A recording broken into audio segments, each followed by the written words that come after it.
అందరికీ నమస్కారం అండి. అందరూ బాగున్నారా?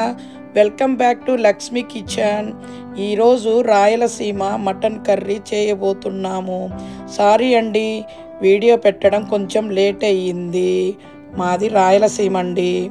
మేము స్పైసీగా తింటామండి. దానికి కావాల్సిన ఇంగ్రీడియంట్స్: 1 కప్పు ఆనియన్స్ తీసుకోవాలి, 1 కప్పు టమోటాలు తీసుకోవాలి, 5-6 పచ్చిమిర్చి చీలికలు తీసుకోవాలి, 2 రెమ్మలు కరివేపాకు తీసుకోవాలి, అరకట్ట కొత్తిమీర తీసుకోవాలి, 2-3 టీ స్పూన్ల అల్లం వెల్లుల్లి పేస్ట్ తీసుకోవాలి, 1 కేజీ బాగా కడిగి పెట్టుకున్న మటన్ తీసుకోవాలి, తగినంత ఉప్పు తీసుకోవాలి, 3-4 టీ స్పూన్ల కారం పొడి తీసుకోవాలి, తగినంత పసుపు, 2 టీ స్పూన్ల ధనియాల పొడి తీసుకున్నాను, 1 కప్పు ఆయిల్ తీసుకున్నాను. స్టవ్ వెలిగించి కుక్కర్ గిన్నె పెట్టుకున్నాను. అందులో ఆయిల్ వేసుకొని అది వేడి ఎక్కాక అందులో మనం కట్ చేసి పెట్టుకున్న ఆనియన్ ముక్కలను వేసుకోవాలి. వేసుకొని బాగా దోరగా వేయించుకోవాలి. అది దోరగా వేగేదానికి ఒక 4 to 5 మినిట్స్ పడుతుంది. అలా కాకుండా తొందరగా వేగాలనుకుంటే ఒక చిటికెడు ఉప్పు వేసుకుంటే బ్రౌనిష్ కలర్ తొందరగా వస్తాయి. వచ్చిన తర్వాత అందులో చీలికలు చేసి పెట్టుకున్న పచ్చిమిర్చి వేసుకోవాలి. వేసుకున్న తర్వాత అందులోనే 2 రెమ్మల కరివేపాకు వేసుకోవాలి. వేసుకుని బాగా కలిపెట్టుకోవాలి. కలిపెట్టుకున్న తర్వాత అవి 2 to 3 మినిట్స్ బాగా వేయించుకోవాలి. వేయించుకున్న తర్వాత అందులో 1 కప్పు టమోటాలు వేసుకోవాలి. వేసుకున్న తర్వాత బాగా కలుపుకోవాలి.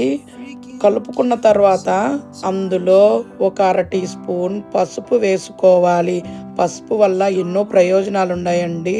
ఉదయాన్నే ఎంటీ స్టమక్తో టర్మరిక్ వాటర్ తీసుకోవడం వల్ల హెల్త్కి చాలా మంచిదండి. ఇప్పుడు బాగా కలుపుకున్న తర్వాత అందులో 4 టీ స్పూన్ల అల్లం వెల్లుల్లి పేస్ట్ వేసుకోవాలండి. నేను ఇంట్లోనే తయారు చేసుకుంటానండి అల్లం వెల్లుల్లి పేస్ట్, నాకు అలాగనే నచ్చుతుంది.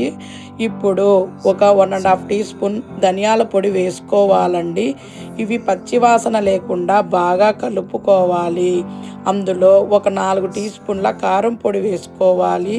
కొద్దిగా కొత్తిమీర వేసుకోవాలి. మేము కొద్దిగా స్పైసీగా తింటామండి. నాన్ వెజ్ అంటే కొద్దిగా స్పైసీగా ఉంటేనే బాగుంటుందండి.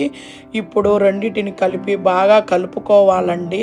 కలుపుకున్న తర్వాత దాని మీద ఒక ప్లేట్ ఉంచుతాము. ఉంచడం వల్ల అది బాగా మగ్గుతుంది. మగ్గిన తర్వాత అందులో మనం కడిగి పెట్టుకున్న మటన్ వేసుకోవాలి. వేసుకొని బాగా కలుపుకోవాలి. కలుపుకున్న తర్వాత అందులో కొద్దిగా తగినంతగా ఉప్పు వేసుకోవాలి. వేసుకున్న తర్వాత దానికి మసాలా అంతా పట్టేలాగా బాగా కలుపుకోవాలి.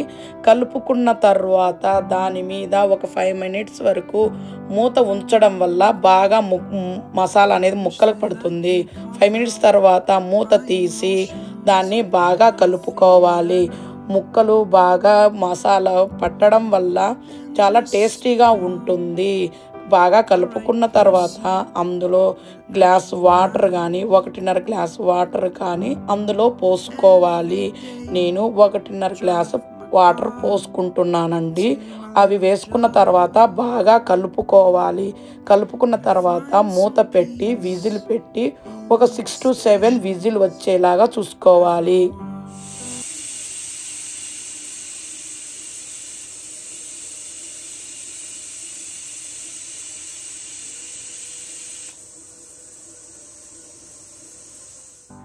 సిక్స్ టు 7 విజిల్స్ వచ్చేసాయండి. ఇప్పుడు విజిల్ మూత అన్నీ తీసేసి బాగా కలుపుకొని గ్రేవీ మంచిగా టేస్టీగా ఉండేదానికోసం నేను కొద్దిగా జీడిపప్పు తీసుకుంటున్నానండి. జీడిపప్పుని ఒక జార్లో వేసుకొని అది ఒకసారి గ్రైండ్ చేసుకొని అందులో కొద్దిగా నీరు వేసుకొని అది మళ్ళీ పేస్టుగా మిక్సీ వేసుకోవాలండి. బాగా పేస్ట్గా అయిన తర్వాత దానిని మటన్లో వేసుకోవాలండి.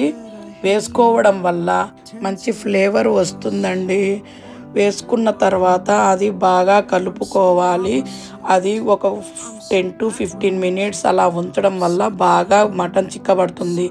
దీన్ని ఒక బౌల్లోకి తీసుకొని కొత్తిమీరతో గార్నిష్ చేసుకోవాలండి. ఇది మా రాయలసీమ వంటకం.